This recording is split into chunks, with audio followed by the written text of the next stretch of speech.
सम्मानित उपस्थिति, प्रशंसा आल्लाह ताआलार जन्य, शांति बर्षित होक आल्लाहर रसूल सल्लल्लाहु आलैहि ओयासाल्लामेर उपर। अल्लाहुम्मा सल्ली आलैहि अल्लाहुम्मा बारिक आलैहि। सम्मानित उपस्थिति, आपनारा आजकेर जलसा साहुरपाड़ा पूर्व मंडलपाड़ा मस्जिदेर उन्नतिकल्पे जलसा, अथच आज के आमादेर जलसार प्रति मनोभाव बा जलसार प्रति आग्रह दिन दिन कमे जाच्छे। द्वितीय कमिटिर पक्ष थेके एकटा बिराट भूल सिद्धांत हयेछे जे दोकान पासाद बसाबार जन्य जे मेलार व्यवस्था हयेछे एतेও जलसार बिघ्नित हय, एतेও जलसार क्षति हय। যাই হোক, आशेपाशे थेके যতদূর পর্যন্ত মাইকের आवाज যাচ্ছে, আপনারা যেখানে যেখানে आवाज শুনতে পাচ্ছেন, আপনাদের কাছে বিশেষ অনুরোধ করব, সময়কে মূল্যবান বুঝে সময়ের দিকে মূল্য দিয়ে রাস্তায় অযথা ঘোরাফেরা না করে জালসা মাহফিলের প্যান্ডেলের ভেতরে এসে বসার প্রাণপণে চেষ্টা করুন। পাশে মেলার এত জোর যে সেখানের ভিড় ভাড়াক্কার এবং সেখানে মেলায় উপস্থিত ব্যক্তিদের গলার আওয়াজ পর্যন্ত এখানে আসছে, অথচ আজকে জালসার মাহফিলে ফাঁকা মুষ্টিনীয় কিছু লোক এখানে বসে আছে, বাকি সবাই মেলায় উপস্থিত। এরপরে আগামীতে যদি এভাবে মেলা চলতেই থাকে তাহলে কিয়ামতের মাঠে এর জন্য জবাবদাহি করতে হবে। অতএব যারা জালসা কর্তৃপক্ষ, আপনাদেরকে আরও সচেতন হওয়া উচিত, যাতে করে পাপকে বন্ধ করে রাসূলের পদ্ধতিতে যেন সঠিকভাবে জলসা পরিচালিত হয়, এর জন্য প্রাণপণে চেষ্টা করবেন। সম্মানিত দিনী ভাই, আপনারা যে কজন আছেন একটু সামনের দিকে এসে বসলে আমার পক্ষে একটু সম্ভব হয়, ভালো হয়। পেছনের লোকগুলোর একটু চেহারা মুখখানা দেখতে পাচ্ছি না, আমার সামনে এত লাইট দিয়েছে দেখাই যাচ্ছে না পেছনে আপনারা আছেন কি নাই। ওই জন্য একটু সামনের দিকে ভাই একটু কষ্ট করে বসেন, গুছিয়ে বসেন যে কজন আছেন। আর আপনাদের কষ্ট দিব না, একটু গুছিয়ে ভালোভাবে এক জায়গাতে কাছাকাছি হয়ে বসেন, যাতে আমারও বলতে সুবিধা হয়, আপনাদেরও বুঝতে সুবিধা হয়। সম্মানিত উপস্থিতি, আজকে সংক্ষিপ্ত আলোচনা মোটামুটি 1 ঘন্টার মধ্যে যে বিষয়ের উপরে আপনাদের সম্মুখে আলোকপাত করব, আদর্শ সন্তান গড়ার পেছনে পিতামাতার কর্তব্য। আদর্শ সন্তান গড়ার পেছনে পিতামাতার কর্তব্য কি, এই বিষয়ের উপরে এক জরুরি তথ্যবহুল বিবরণের চেষ্টা করব ইনশাআল্লাহুল আজিজ। আমরা প্রত্যেকেই যারা গার্জেন, আমরা প্রত্যেকেই চাই আমাদের সংসার সুখের হোক, আমাদের পারিবারিক জীবন সুন্দর হোক, ইহকাল পরকাল মঙ্গল হোক। প্রত্যেকেই আমরা এ বিষয়ে আশাবাদী এবং প্রত্যেকেই চাই আমাদের সন্তান নেক সন্তান হোক। এটা আমাদের প্রত্যেকের গার্জেনের পক্ষ থেকে প্রত্যেকের একটা আন্তরিক ইচ্ছা থাকে। এই জন্য আন্তরিকভাবে যে আপনার ইচ্ছা, আপনার সন্তান সুসন্তান কিভাবে হবে, এর প্রথম ধাপ যেটা সেটা হলো বিবাহ থেকে আপনার ছেলের আপনার সন্তানের বিবাহ যদি রাসূলের পদ্ধতিতে হয় তাহলেই সেই সংসারে আদর্শবান সন্তান আসতে পারে। এই মর্মে আব্দুল্লাহ ইবনে মাসউদ রাদিয়াল্লাহু তাআলা আনহু বলেন, রাসূল সাল্লাল্লাহু আলাইহি ওয়াসাল্লাম বলেছেন, ইয়া মাশারাশ শাবাব, হে যুবক দল, মানিস্তাতা মিনকুমুল বাত, যাদের তোমাদের ক্ষমতা আছে, ফালিয়াতা জাওয়াজ, তারা যেন বিবাহ করে। যাদের ক্ষমতা আছে তাদেরকে আল্লাহ রসুল বিবাহ করতে বললেন। ক্ষমতা বলতে কি? আপনার কাছে টাকা পয়সার ক্ষমতা থাকতে হবে, 2 নম্বর আপনার শারীরিক যৌবনের ক্ষমতা থাকতে হবে। দুইটো দিক দিয়ে ক্ষমতা যখন আপনার থাকবে তখনই আল্লাহর রসুল আপনাকে বিবাহর জন্য পারমিশন অনুমতি দিয়েছেন। এই জন্য এই হাদিস পুরোপুরি যৌতুক বিরোধী। যারা ভাবছেন যে বিয়ে করলে টাকা পাওয়া যায়, কিন্তু এই হাদিসের ভাষাতে বোঝা যায় যে বিবাহ করলে টাকা খরচ হয়। বিবাহতে টাকা পাওয়া যায় না, বরং বিবাহের জন্য টাকা পয়সার জোগাড় আগে থেকে করতে হয়। বিয়ের আগে একটা বৈঠকখানা ঘরের প্রয়োজন হয়, বাথরুমের প্রয়োজন হয়, পেশাবখানা পায়খানার প্রয়োজন হয়, মোহর দেওয়ার ব্যাপার থাকে, বিভিন্ন দিকে খরচের পালা। এই জন্য বিবাহতে টাকা খরচ হয়, টাকা পাওয়া যায় না। অতএব যারা যুবক ভাবছো যে কিরে বিয়ে করলে টাকা নিব, টাকা নিয়ে বিবাহ করার তুমি কোনো রকম চেষ্টা রাখিও না। যে সমস্ত গার্জেন ভাবছেন ছেলেকে উচ্চশিক্ষিত করেছি, যত টাকা ছেলের পেছনে ঢেলেছি অত সমস্ত টাকা সুদে আসলে বিবাহের কাছ থেকে আদায় করব, এই রকমের পরিবার খুঁজে বিবাহ দেওয়ার জন্য অনেকেই চেষ্টা করতে থাকে। আপনার সিদ্ধান্ত ভুল। যৌতুক নিয়ে বিবাহ করলে, যে যৌতুক নিয়ে আপনি বিবাহ করবেন, সেই যৌতুকের টাকার কিয়ামতের মাঠে আপনাকে বুঝিয়ে দিতে হবে যুবক। সেদিন সেখানে টাকা থাকবে না, তোমার আমল নামা থেকে নেকি কেটে সেদিন আল্লাহ তাআলা তোমার আমল নামা থেকে নেকি কেটে দিবেন, যত প্রকারের যত রকমের তুমি যৌতুক নিয়েছো। এই জন্যই আল্লাহ রসুল বললেন, যুবক তুমি বিবাহ করো, কিন্তু বিবাহের পূর্বে তোমার কাছে ইস্তিতাআত, তাকত, ক্ষমতা, টাকার ক্ষমতা, শারীরিক ক্ষমতা দুটোই থাকতে হবে। ফালিয়াতাজাওয়াজ, তবেই তুমি বিবাহ করো। ফাইন্নাহু আগাযযু লিল বাসার, বিবাহ করলে লাভ কি হবে? বিবাহ করলে দুটো লাভ। এক নম্বরে লাভ হবে যেটা, সেটা হলো তোমার চক্ষুকে দমন করা হবে। তোমার চক্ষু নিচু দিকে থাকবে, চক্ষুকে কন্ট্রোল করার মাধ্যম হলো বিবাহ। তোমার চক্ষুকে কন্ট্রোলের মধ্যে, আয়ত্তের মধ্যে রাখার মাধ্যম হলো বিবাহ। বিবাহ করে একজন মহিলাকে তুমি যখন বাড়িতে নিয়ে আসবা, তখন অন্য নারীর প্রতি তোমার আকৃষ্ট থাকবে না, তোমার চাহিদা থাকবে না। কেন? তোমার স্ত্রীর কাছে যা আছে অপর মহিলার কাছেও তাই আছে। আল্লাহ রসুল বলেছেন, তুমি রাস্তায় চলতে চলতে যদি বাড়ি থেকে বেরিয়েছ, শিয়ালদায় যাবা, কলকাতা যাবা, রাস্তায় যেতে যেতে কোনো মহিলা, সুন্দরী মহিলা যদি দেখে তোমার মনের মধ্যে কোনো রকমের চাহিদা তৈরি হয়, ইরজি, বাড়ি ফিরে এসো, ইলাফি আহলিহি, তোমার স্ত্রীর কাছে, তোমার পরিবারের কাছে, ওর কাছেও যা আছে এই মহিলার কাছেও তাই আছে। অতএব তোমাকে আর বাইরে রাস্তায় সফর করতে হবে না, তুমি বাড়ি ফিরে এসো। অতএব বিবাহ করলে চক্ষুকে নিচু কন্ট্রোল করার মাধ্যম হলো বিবাহ, চক্ষুকে নিচু রাখার মাধ্যম হলো বিবাহ। এবং দুই নম্বরের লাভ হলো ও আহসানুল ফারজ, তোমার লজ্জা স্থানকে কন্ট্রোল করার মাধ্যম হলো বিবাহ। লজ্জা স্থানকে কন্ট্রোলে রাখতে পারে তারাই যারা বিবাহ করে। বিবাহর পরে জেনার পথ অবলম্বন করে না।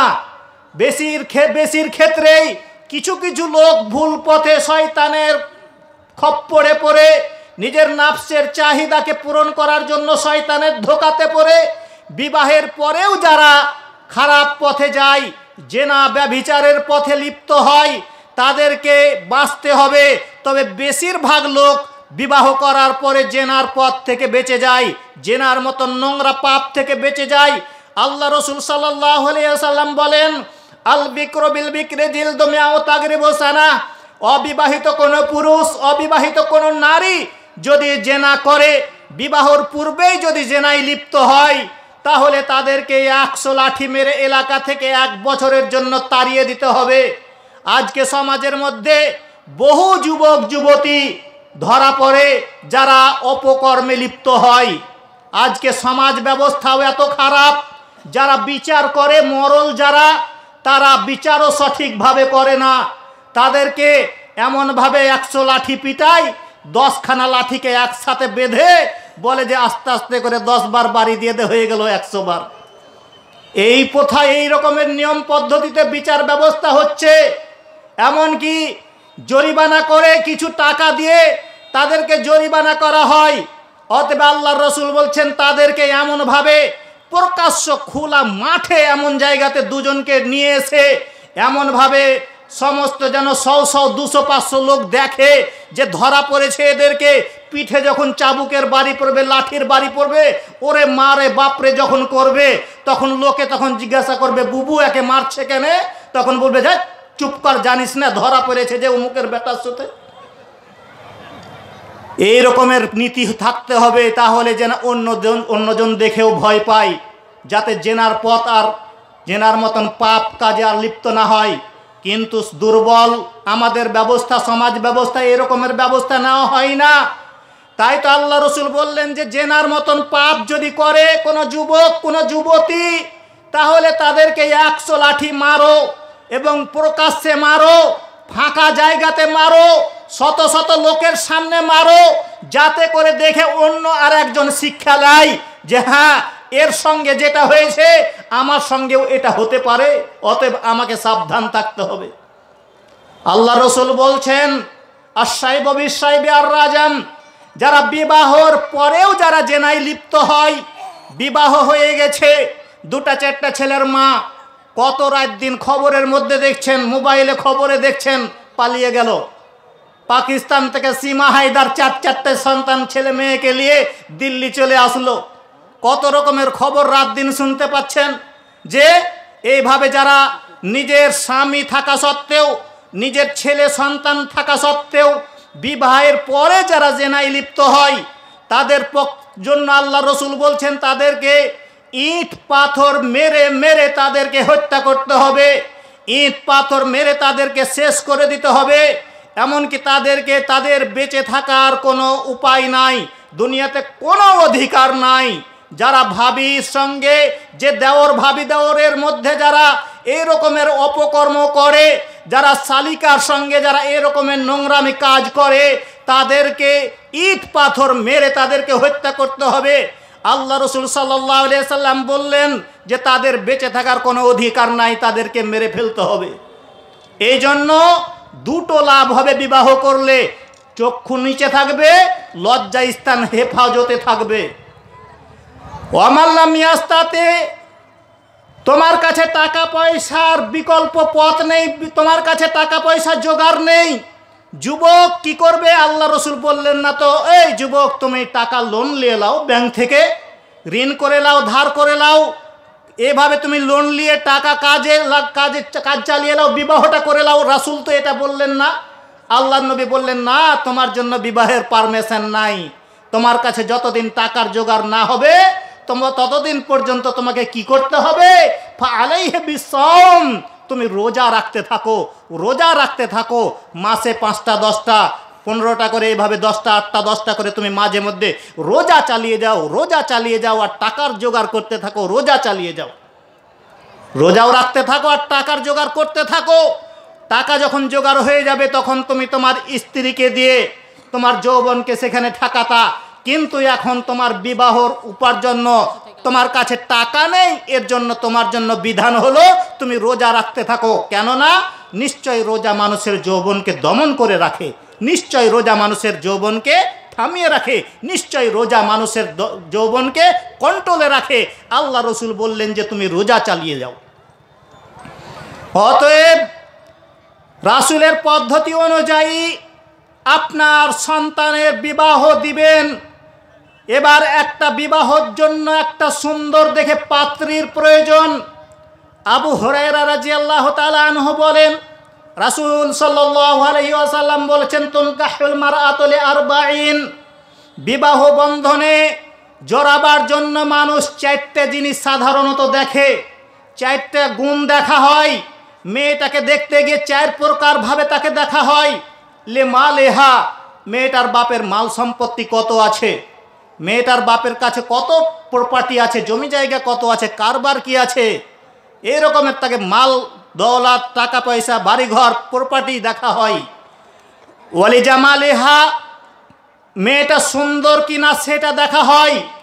নিজে যে কতটা সুন্দর ওটা দেখবে না, ও বউ লিবে সুন্দর, বউটা হতে হবে সুপার, নিজে যে কতখানি সেটা দেখার প্রশ্ন নাই।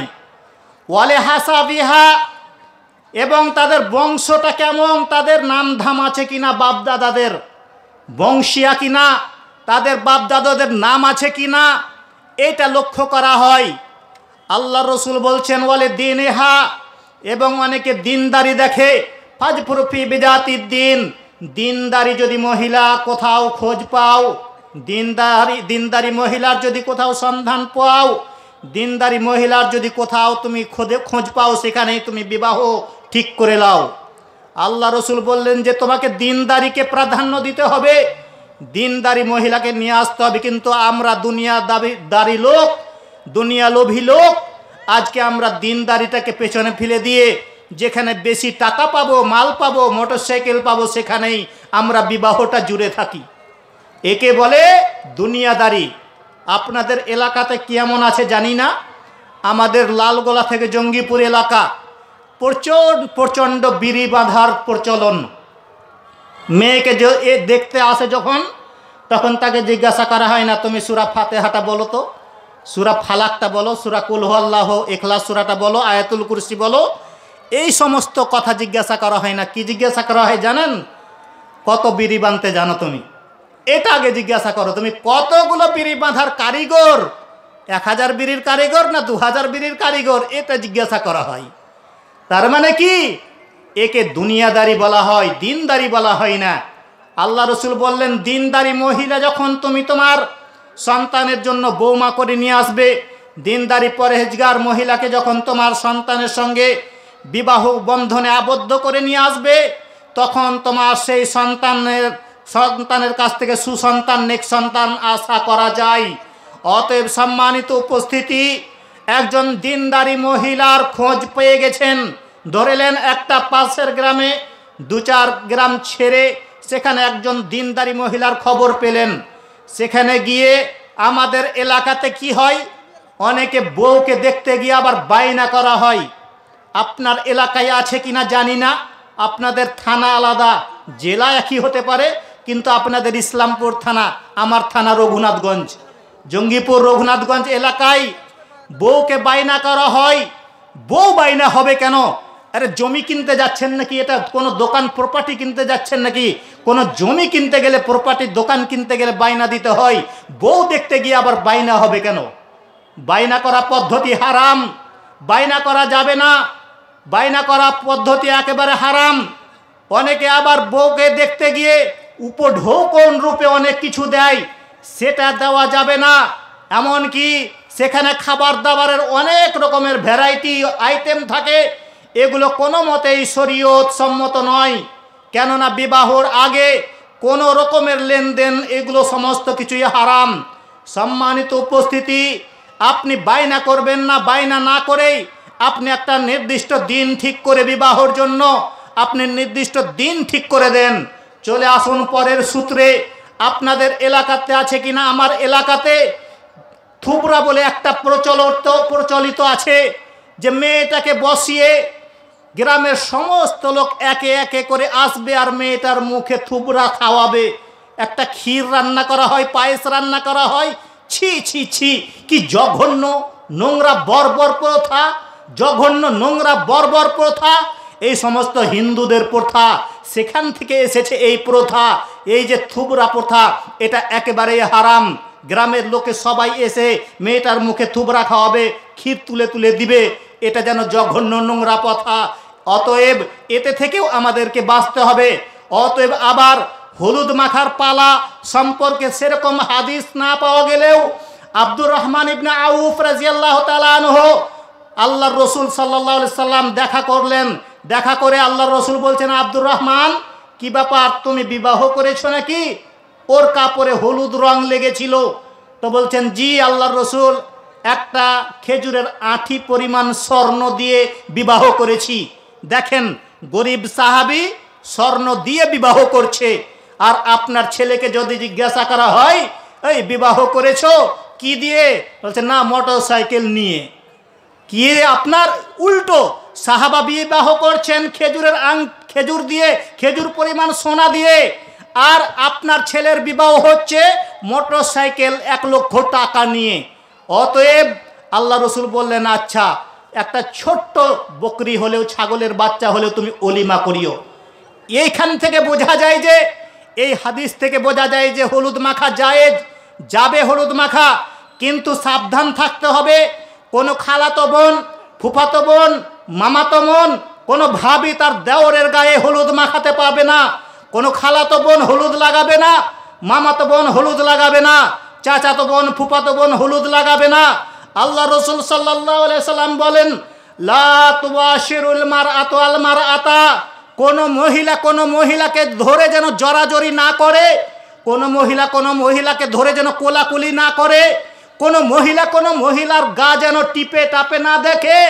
ক্ষতিটা কি হবে?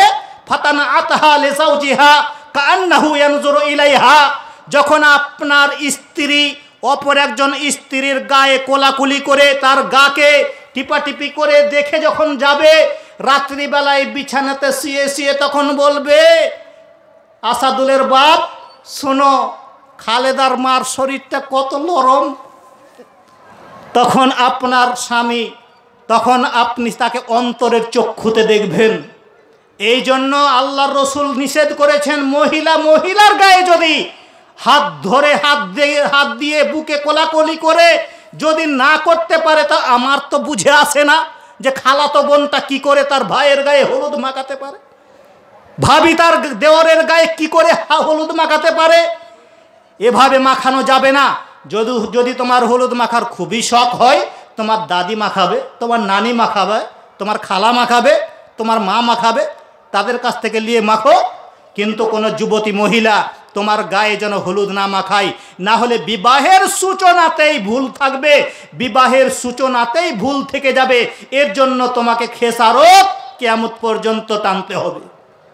সম্মানিত উপস্থিতি, আল্লাহ রসুল সাল্লাল্লাহু আলাইহি সাল্লাম বলছেন, ইন্না মিম্মা তাখাওয়াফু মিনহু আলা উম্মতি, আমার উম্মতের উপরে কয়েকটা জিনিস আমার ভয়, আমার উম্মতের উপরে 3টা জিনিসের আমার ভয়। 1 নম্বর ভয় আল্লাহর নবী করেছেন, আইম্মাতাল মুদিল্লিন, আমার উম্মতের মধ্যে কিছু আলেম হবে, আলেমরাই ধর্মটাকে নষ্ট করে দিবে, আলেমরাই মন গড়া শরীয়ত চালু করবে। আল্লাহর নবী আজ থেকে 1450 বছর আগে এই ভয়টা করে গেছেন যে কিছু আলেম হবে, তারা সবচাইতে ক্ষতি করবে। 2 নম্বর, ওয়াসাতা'বুদু কাবাইল মিন উম্মতি বিল মুশরিকিন, আমার উম্মত হিন্দুদের সঙ্গে মিটে যাবে, আমার উম্মত হিন্দুদের সঙ্গে মিশে যাবে। আমাদের বিবাহ যত কিছু হয়, আজকে বর্তমানে যে পদ্ধতিতে বিবাহ হয়, হিন্দুদের সঙ্গে একেবারে বিবাহ মিলে গেছে। যেমন হিন্দুদের বিবাহতে ঢোল তাবলা বক্স বাজানো হয়, আজকে মুসলমানের বিবাহতে সেগুলো আপনার ব্যবস্থা করা হয়, বক্স বাজানো হয়। আল্লাহর নবী বলছেন, আমার ভয় আমার উম্মত হিন্দুদের সঙ্গে মিশে যাবে, আমার ভয় কিছু আলেম এই ধর্মটাকে শেষ করে দিবে, আমার ভয় আমার উম্মত মূর্তি পূজা করবে। মোড়ে মোড়ে মূর্তির গায়ে গলায় মালা পরানো, একেই বলে মূর্তি পূজা করা। গাড়িতে মূর্তি রাখা মানে মূর্তি পূজা করা, ঘরের মধ্যে ছবি টাঙিয়ে রাখা মানেই মূর্তির সম্মান করা। আল্লাহর নবী বলছেন, এটা আমার ভয়, আমার উম্মত এগুলো করবে। তাই তো এই সমস্ত প্রথাকে বাদ দিয়ে আপনাদের আহলে হাদিস গ্রাম শুধু বুকে হাত বেঁধে সালাত আদায় করলেই আহলে হাদিস হওয়া যায় না। শুধু জোরে জোরে আমিন বললেই যে আহলে হাদিস হওয়া যায়, তা হওয়া যায় না। রাসূলের পদ্ধতিতে বিবাহ কায়েম করতে হবে। মানুষের বানানো সমস্ত পথ ও পন্থাকে প্রত্যাখ্যান করে দিয়ে একমাত্র রাসূলের পদ্ধতিতেই যারা নিজের জীবনকে পরিচালিত করে, যারা নিজেদের জীবনকে চালায়, তারাই হলো প্রকৃত আহলে হাদিস, তারাই হলো প্রকৃত আহলে হাদিস। জোর করে আপনি আহলে হাদিসের দাবি করিয়েন না। আপনার বাড়িতে আজ পর্যন্ত বিবাহ ঠিক হয়নি, আজ পর্যন্ত আপনার বাড়িতে খাতনার জন্য আপনার অনুষ্ঠান হয়, আপনার বাড়িতে আজকে কত রকমের বেহায়াই কাজ চলে, আবার নিজেকে আহলে হাদিস দাবি করেন।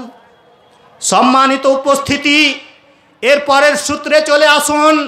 বিবাহকে কেন্দ্র করে পরের কাজ যেটা হলো, সেটা হলো কিছু লোক আসবে বিবাহতে, এসে সর্বপ্রথমে যেদিন বিবাহ পড়া হবে সেই দিনে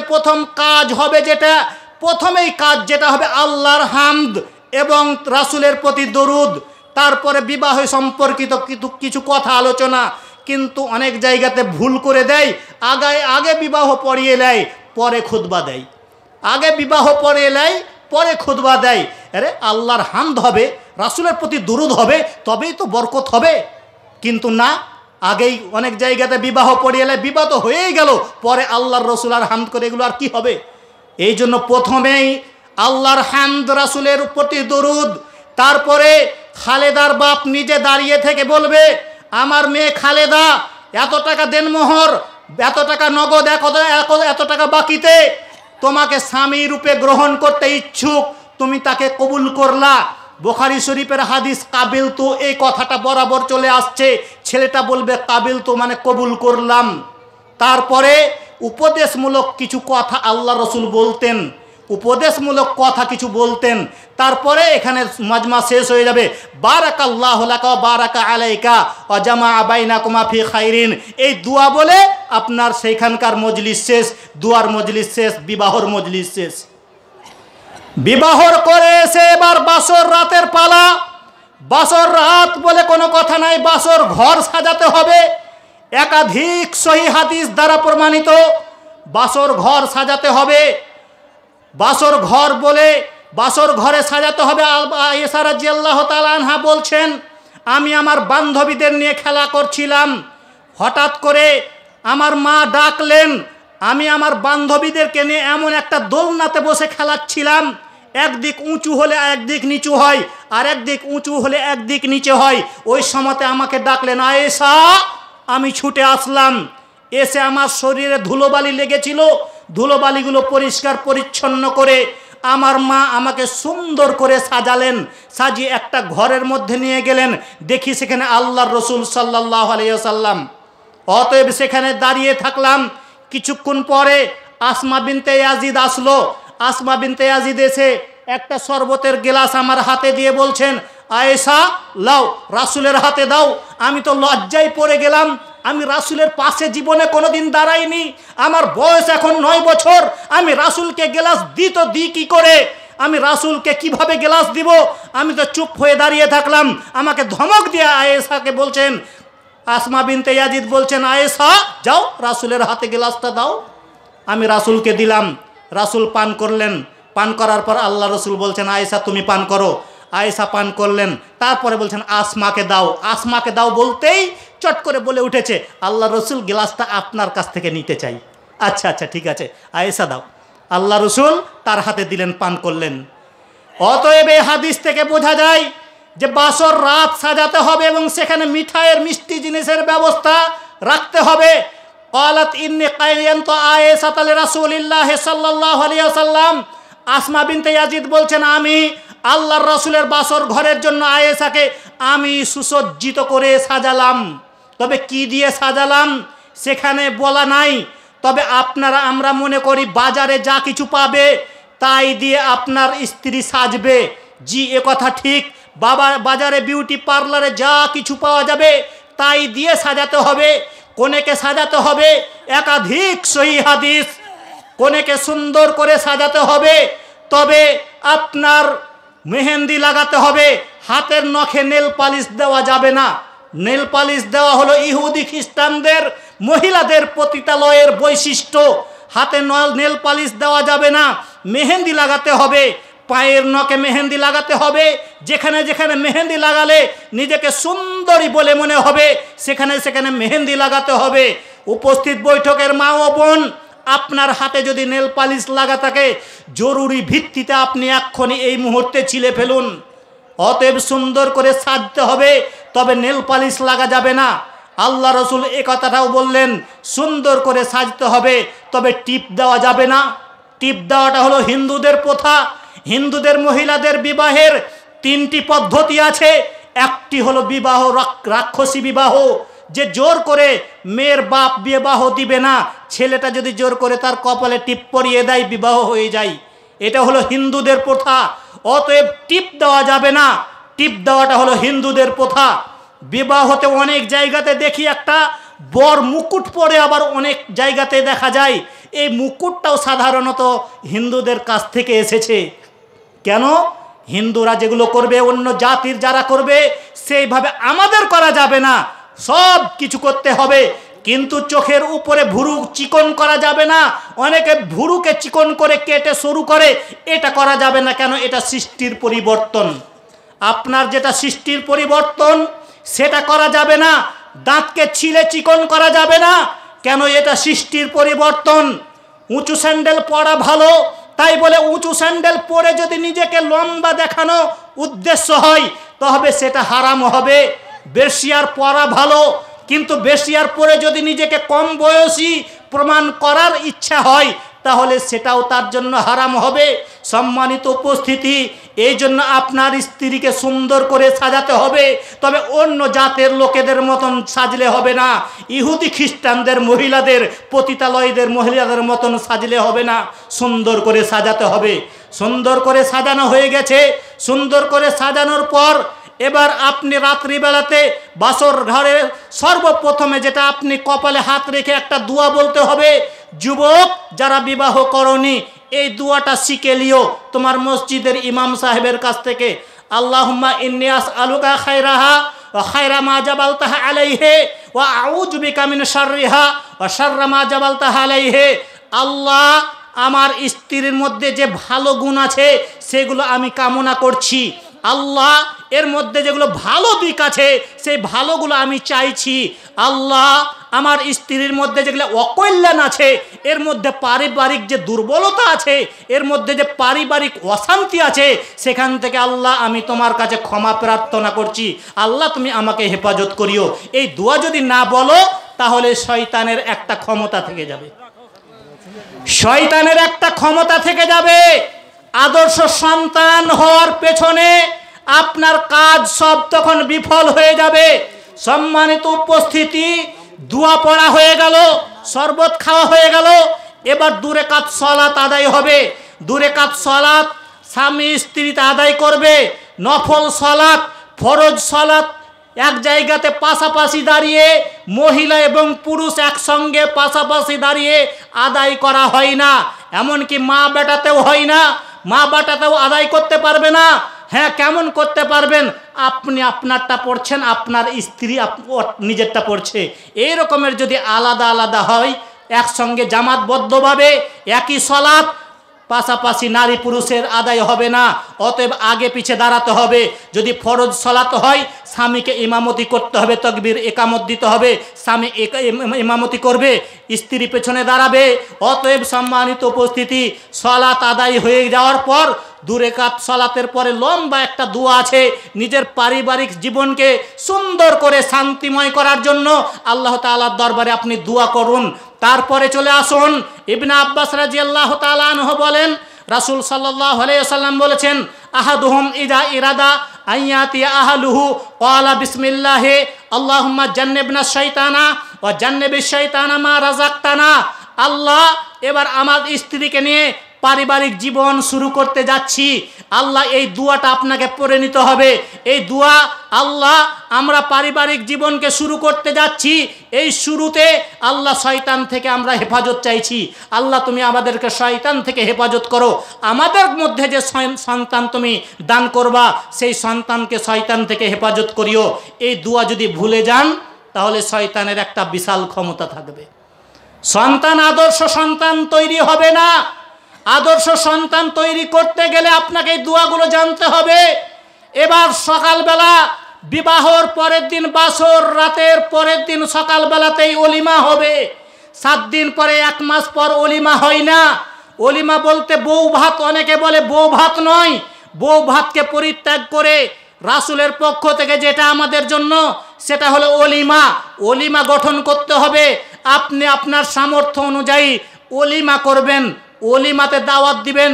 একে অপরকে দাওয়াত দেওয়া ভালো। যত লোককে দাওয়াত দেওয়া হবে সমস্ত লোক সেই দাওয়াতে উপস্থিত হবে, সে অলিমাতে উপস্থিত হবে এবং বর কনের জন্য দোয়া দিবে। কিন্তু আপনি গিয়ে যদি দেখেন সেখানে বউ এবং বৌমার এবং জামাইয়ের ভিডিও করা হচ্ছে, সেখানে গিয়ে যদি ছবি তুলাতুলি করা হচ্ছে, ক্যামেরা রেকর্ডিং করা হচ্ছে, ভিডিও রেকর্ডিং হচ্ছে, আপনাকে ওখানে থাকতে হবে না, আপনাকে ফিরে আসতে হবে। কেন? যেখানে ছবি থাকে, সেখানে যেখানে মূর্তি থাকে, সেখানে ফেরেশতা যায় না। আল্লাহর রসুল সকাল করলেন চিন্তিত মনে, সকালবেলায় চিন্তিত মনে, মনটা খারাপ। মাইমুনাকে বলছেন আল্লাহর রসুল, মাইমুনা কি যে ব্যাপার, জিব্রাইল আমার সঙ্গে ওয়াদা করেছিল, কথা দিয়েছিল রাত্রিবেলায় আসার, কই আসলো না কেন, আসলো কেন কি জানি, মনে হয় আমার খাটের নিচে একটা কুকুরের বাচ্চা আছে, এই জন্য হয়তো আসেনি। কুকুরের বাচ্চাটা ওখান থেকে চলে গেল, তারপরে আবার আল্লাহ রসুল ওখানে পানি ছিটা দিচ্ছেন। কুকুর তো চলে গেছে, তারপরেও তার মন্দ প্রতিক্রিয়া সেখানে থেকে যায়, তাই তো পানি ছিটা। যতক্ষণ পানি না ছিটা দেওয়া হবে ততক্ষণ পর্যন্ত ফেরেশতা আসবে না। পানি ছিটা দেওয়া হয়েছে, এরপরে ফেরেশতা আসলেন, এসে জিজ্ঞাসা করছেন, জিব্রাইল তুমি রাত্রে আসার কথা ছিল, কেন আসলে না? আল্লাহ রসুল এসেছিলাম, এসে দেখি আপনার খাটের নিচে কুকুরের বাচ্চা, এসে ফিরে গেছি। তাহলে রাসূলের বাড়ি থেকে জিব্রাইল ফিরে গেল। আর ওই জন্য আপনার বিবাহতে যদি ওলিমাতে কোনো ভিডিও হয়, সেখানে আপনার থাকা যাবে না। আল্লাহ রসুল সাল্লাল্লাহু আলাইহি সাল্লামকে আলী রাদিয়াল্লাহু তাআলা দাওয়াত করলেন। দাওয়াত খেতে গিয়ে আলীর বাড়িতে গিয়ে দেখেন ছবি।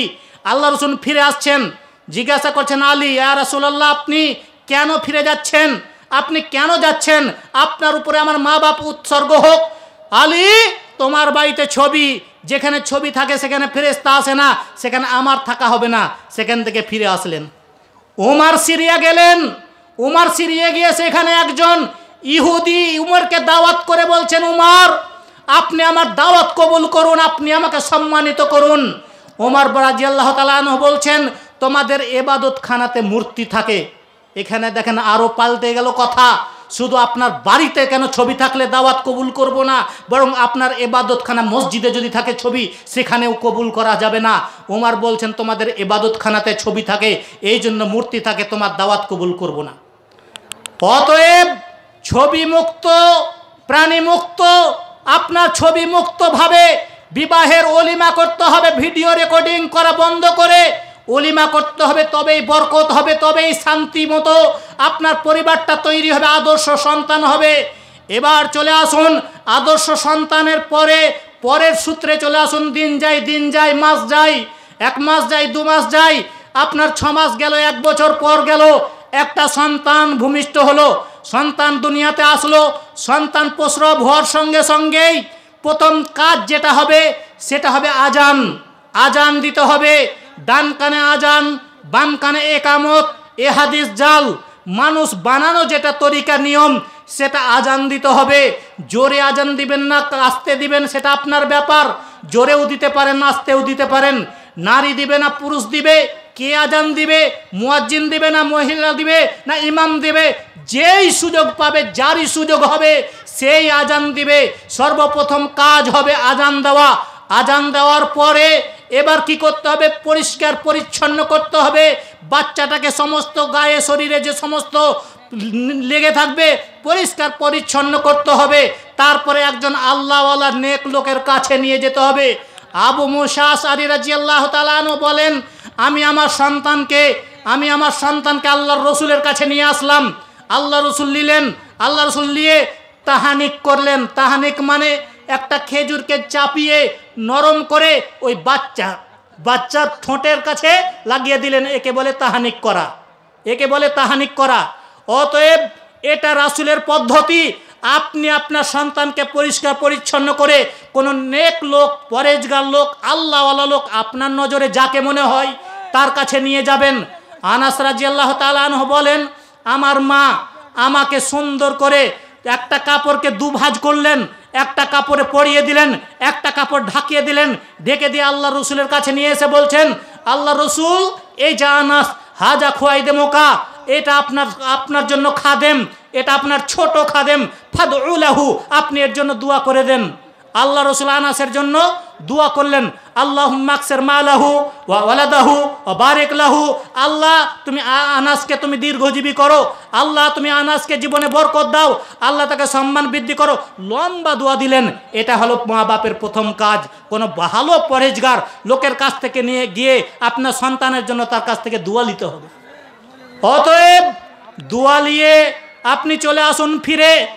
আপনি ফিরে নিয়ে এসে মায়ের কোলে বাচ্চাকে দিয়ে দেন। বাচ্চাকে দিয়ে দেওয়ার পরে প্রথমেই আপনাকে বলতে হবে স্ত্রীকে আপনার, শোনো আবেদার মা যতক্ষণ পর্যন্ত বিসমিল্লাহ না বলবা ততক্ষণ পর্যন্ত বাচ্চার মুখে যেন এক ফোঁটা দুধ না যায়। কেননা হুযায়ফা রাদিয়াল্লাহু তাআলা আনহু বলেন, রাসূল সাল্লাল্লাহু আলাইহি ওয়াসাল্লাম বলেছেন, ইন্না শাইতান ইয়াস্তাহিল্লু তুআম ওয়া আন্না লা ইয়াযকুরু ইসমাল্লাহি আলাইহি। যে খাবারের মধ্যে বিসমিল্লাহ পড়া হয় না, যে খাবারের মধ্যে বিসমিল্লাহ বলা হয় না, সেই খাবার শয়তানও পান করে। অতএব বাচ্চাকে যতবার দুধ পান করাবে ততবার বিসমিল্লাহ বলতে হবে, যতবার দুধ পান করাবে ততবার বিসমিল্লাহ বলতে হবে। বিসমিল্লাহ যদি না বলে তাহলে সেই সন্তানের সঙ্গে সঙ্গে শয়তানও খাবে, নিশ্চিত খাবে, অবধারিত খাবে। রাসূল সাল্লাল্লাহু আলাইহি সাল্লাম বলেছেন যেহেতু খাবেই খাবে। অতএব আপনি আপনার সন্তানকে বিসমিল্লাহ বলে দুধ পান করাবেন। এবার দিন দিন যায়, বাচ্চার বয়স 7 দিন হলো। 7 দিনের দিন আপনাকে কি করতে হবে? 7 দিনের দিন আপনাকে আকিকা করতে হবে। আপনার ছেলের জন্য 2টা, মেয়ের জন্য 1টা, আপনাকে আকিকা করতে হবে। 2 নম্বর কাজ কি হলো ভাই? কি জানি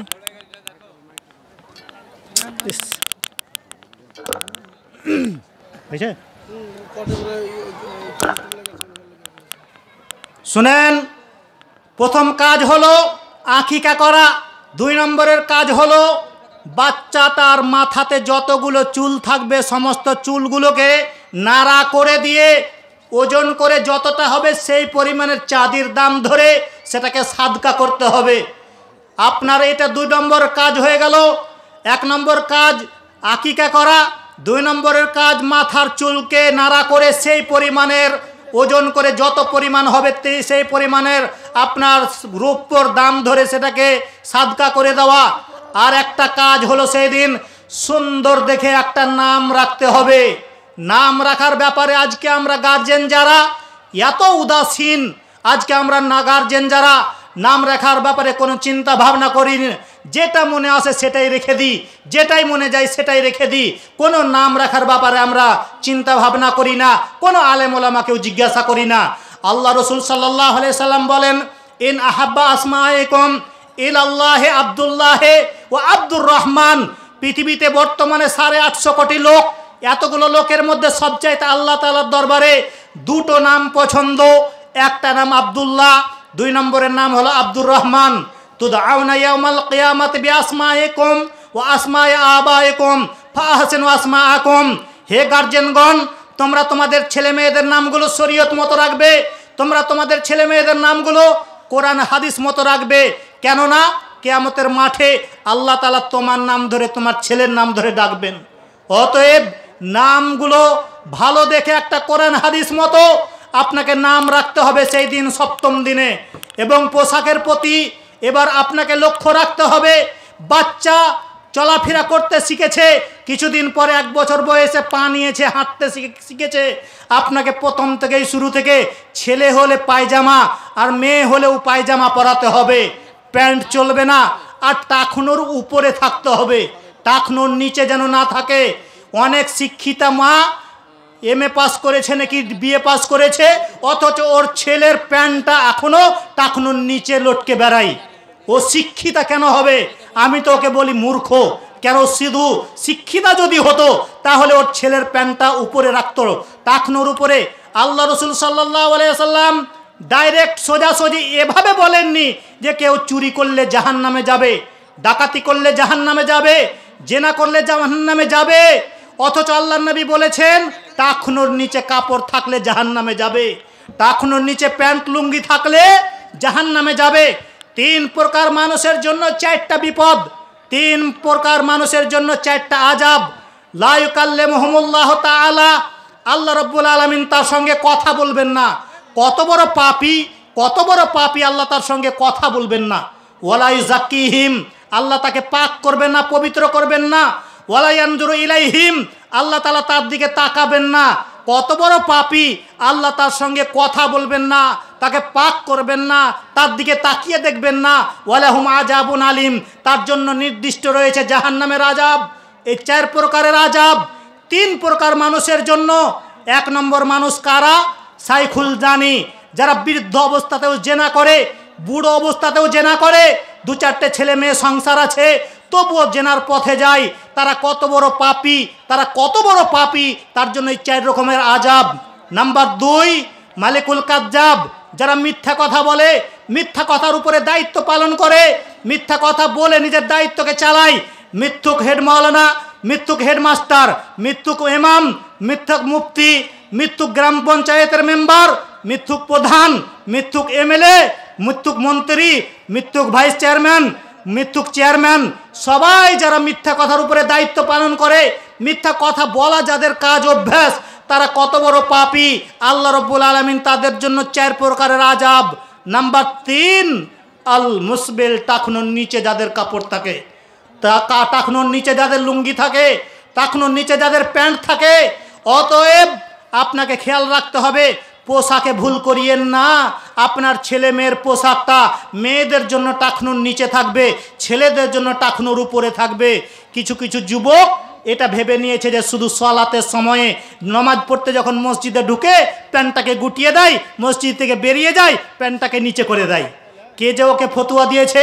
24 ঘন্টার জন্য, সর্ব অবস্থার জন্য, সারা জীবনের জন্য, সর্ব সময়ের জন্য টাকনুর উপরে প্যান্ট রাখতে হবে, টাকনুর উপরেই প্যান্ট থাকবে, টাকনুর উপরেই রাখতে হবে। পোশাকে ভুল করিয়েন না, পোশাকগুলো যেন আঁটো সাঁটো না হয়। আজকে এমন ধরনের পোশাক চলছে সমাজের মধ্যে, আপনার চোখের লজ্জা হারিয়ে গেছে।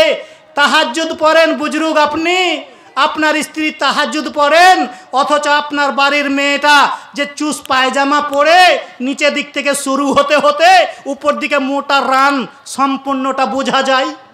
আপনাকে ছি ছি ছি একটুকু লজ্জা লাগে না? আপনার চোখে কি লজ্জা শরম বলতে কিছুই নাই? তাহাজ্জুদ পড়ে আপনি জান্নাত পাবেন মনে করছেন? শুধু 5 ওয়াক্তের নামাজ পড়লেই জান্নাত পাওয়া যাবে নাকি? আপনার মধ্যে হায়া নাই, লজ্জা নাই? এরকম পোশাক পরে কি করে? আপনার বাড়ির উঠোনে, আপনার বাড়ির আঙ্গনে কি করে ঘুরে বেড়াতে পারে এরকম পোশাক পরে? আল্লাহর নবী বলছেন, আল হায়া ওয়াল ঈমান কারনাও জামিয়া, লজ্জা এবং ঈমান দুটো পাশাপাশি জমা ধরে আছে। ইজা রুখিয়া আহাদুহুমা গুফিরা কাহু, একটা যখন চলে যায় আর একটা তখন বেরিয়ে যায়। লজ্জা যখন চলে যায় মানুষের, ঈমান তখন চলে যায়। আল হায়াউ মিনাল ঈমান ওয়াল ঈমানু ফিল জান্নাত, লজ্জাই হলো ঈমান, ঈমানটাই হলো জান্নাত। লজ্জাই হলো ঈমান, ঈমানটাই হলো জান্নাত। আল্লাহ রাসূল সাল্লাল্লাহু আলাইহি সাল্লাম বলেন, ইন্না মিম্মা আদরাকান নাস মিন কালামিন নবুওয়াতিল উলা ইযা লাম তাস্তাহি ফাসনা মা শিতা। প্রত্যেকটা নবী একটা করে বাক্য বলেছেন। যে বাক্যটা দাউদ আলাইহিস সালাম বলেছেন, যে বাক্যটা ইব্রাহিম আলাইহিস সালাম বলেছেন, বাক্যটা আমাদের শেষ নবী মুহাম্মদ সাল্লাল্লাহু আলাইহি সাল্লাম বলেছেন। বাক্যটা কি? ইযা লাম তাস্তাহি ফাসনা মা শিতা, যখন তুমি লজ্জা করবে না তখন তুমি সব কিছু করতে পারবে। যখন তোমার লজ্জা থাকবে না তখন তোমার সব কিছু তোমার জন্য সম্ভব। ওই জন্য আজকে লজ্জা নেই, তাই তো মাথা চুল উলঙ্গ করে রাস্তায় ঘুরে বেড়াই। লজ্জা নাই, তার জন্যই তো মাথার চুল ছোট করে। আল্লাহ রাসূল সাল্লাল্লাহু আলাইহি সাল্লাম বলছেন, সালাসাতুন লা ইয়াদখুলুনাল জান্নাতা, 3 প্রকারের মানুষ কোনোদিন জান্নাতে যাবে না। 3 শ্রেণীর মানুষ কোনোদিন জান্নাতে যাবে না। 3 শ্রেণীর মানুষ কোনোদিন জান্নাতে যাবে না। তার মধ্যে কে? 1 নম্বর তারা আদায়ুসুল্লাযী ইযা কাসাল খাজ, যার বাড়ি থেকে বেহায়াইর সুযোগ হয়, তারা কোনোদিন জান্নাতে যাবে না, তারা কোনোদিন জান্নাতে যাবে না। 2 নম্বর তারা যারা পুরুষের বেশধারী নারী, পুরুষের বেশধারী নারী, পুরুষের মতন প্যান্ট পরে, পুরুষের মতন পায়জামা প্যান্ট পরে, পুরুষের মতন জুতো পরে, পুরুষের মতন চুলকে ছোট করে, পুরুষের মতন গেঞ্জি পরে রাস্তায় বেহায়ার মতন যারা ঘুরে বেড়ায়, তারা কত বড় পাপী, তারা কোনোদিন জান্নাতে যাবে না, তারা কোনোদিন জান্নাতে যাবে না। নাম্বার 3, মুদমিনুল খামর, যারা নেশাদার দ্রব্য ব্যবহার করে, নিয়মিত বিড়ি, গুল, জর্দা, তামাক, সিগারেট যারা নিয়মিত ব্যবহার করে, তারা জান্নাতে যাবে না, তারা জান্নাতে যাবে না। আজ থেকে 1450 বছর আগে বলে গেছেন। আল্লাহর রাসূলের বাক্যটা আপনাকে বুঝাবার জন্য আমি বলছি। আল্লাহ রাসূল সাল্লাল্লাহু আলাইহি সাল্লাম শুধু তাই নয়, আরও যেন মনে হচ্ছে আজকে এই মুহূর্তে এই অবস্থাতে এক্ষুনি আপনার বাড়ির অবস্থা দেখে দেখে আল্লাহ রাসূল বলছেন, কি বলছেন? নিসাউন, মহিলা, কাসিয়াতুন, কাপড় পরে থাকে, আরিয়াতুন, অথচ উলঙ্গ। বুঝতে পারলেন না? নেসাউন মানে মহিলা, মেয়েরা, মেয়ে ছেলে যারা। কাসিয়াতুন কাপড় পরবে, আরিয়াতুন অথচ উলঙ্গ। এবার আপনি বলুন কোন পোশাকটা উলঙ্গ? কাপড় পরবে, কিন্তু আল্লাহর নবী বলছেন ওটা পোশাক নয়, ওটা উলঙ্গ। ওই পোশাকটা উলঙ্গ যে পোশাক পরে শরীরের হাব ভাব বোঝা যায়, শরীরের গায়ে চামড়ার সঙ্গে চামড়াতে জড়িয়ে থাকে, চিপকে থাকে, যে পোশাক পরে শরীরের উঁচু নিচু অঙ্গ উপভোগ করা যায়, বোঝা যায়, সেইটা পোশাক সম্পর্কে আল্লাহর নবী বললেন যে এই রকমের পোশাক এমন একটা যুগ আসবে যারা পরবে কিন্তু তাদের সম্পূর্ণ তারা উলঙ্গ হয়ে থাকবে। শুধু তাই নয়, তারা কি করবে?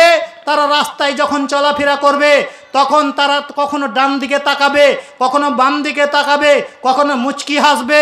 ও মায়েলাতুন, নিজেরা মায়েল হবে, ও মামেলাতুন, এবং তারা অপরের প্রতি আকৃষ্ট হবে।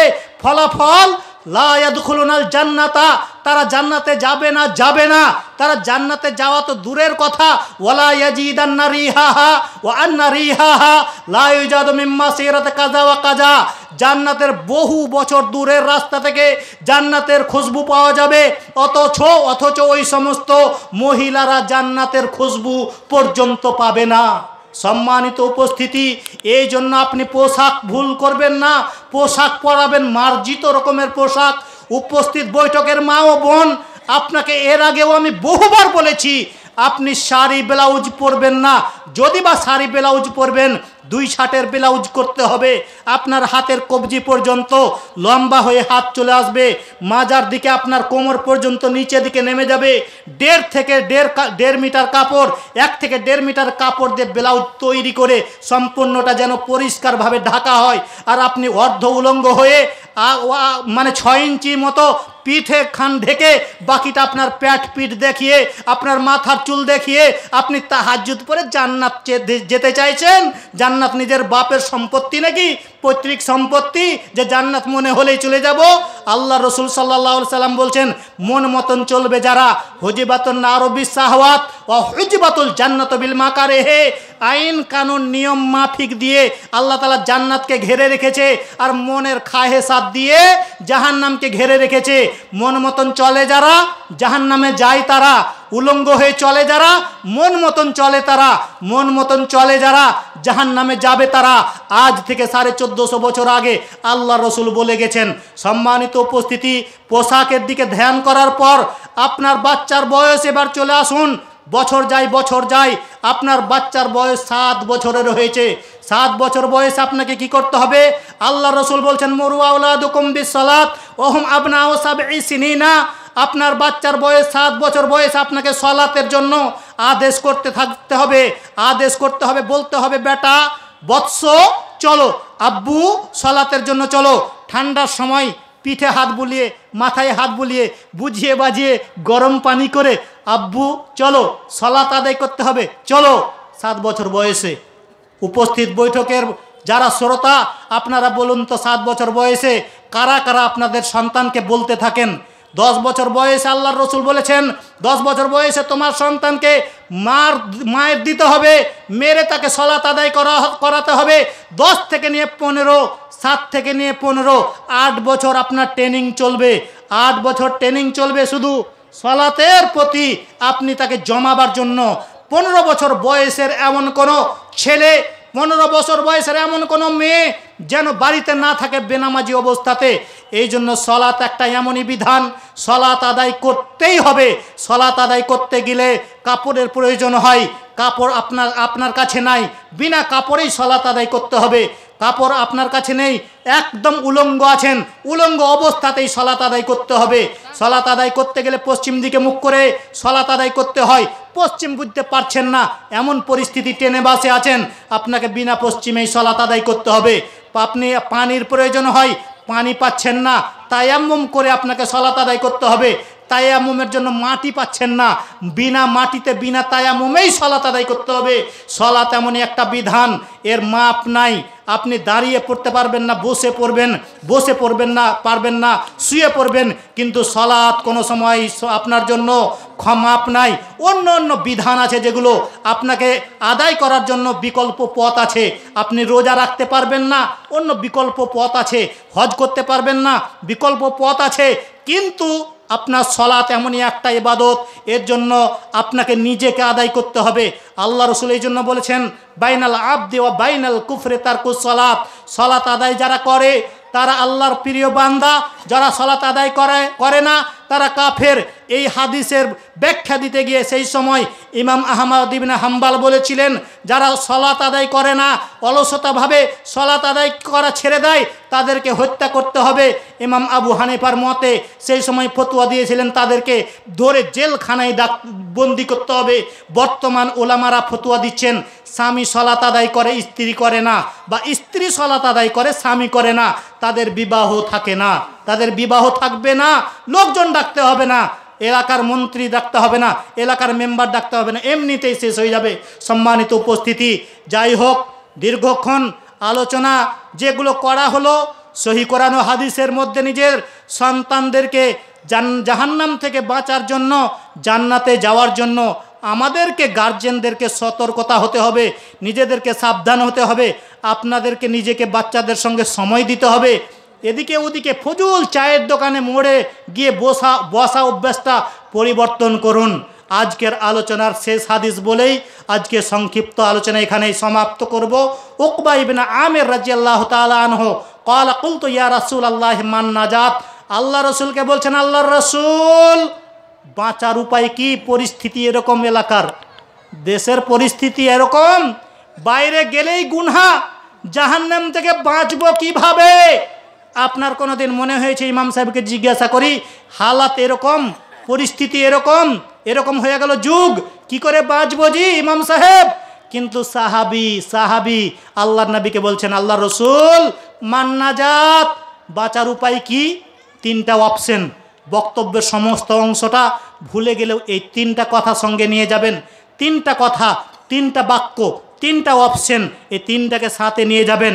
যে জামিরুল ইসলাম বলে গেছিল জঙ্গিপুর থেকে এসে, বাঁচার তিনটা পথ জামিরুল ইসলাম বলে গেছিল, বলতে যাবেন, এটা ভুলবেন না।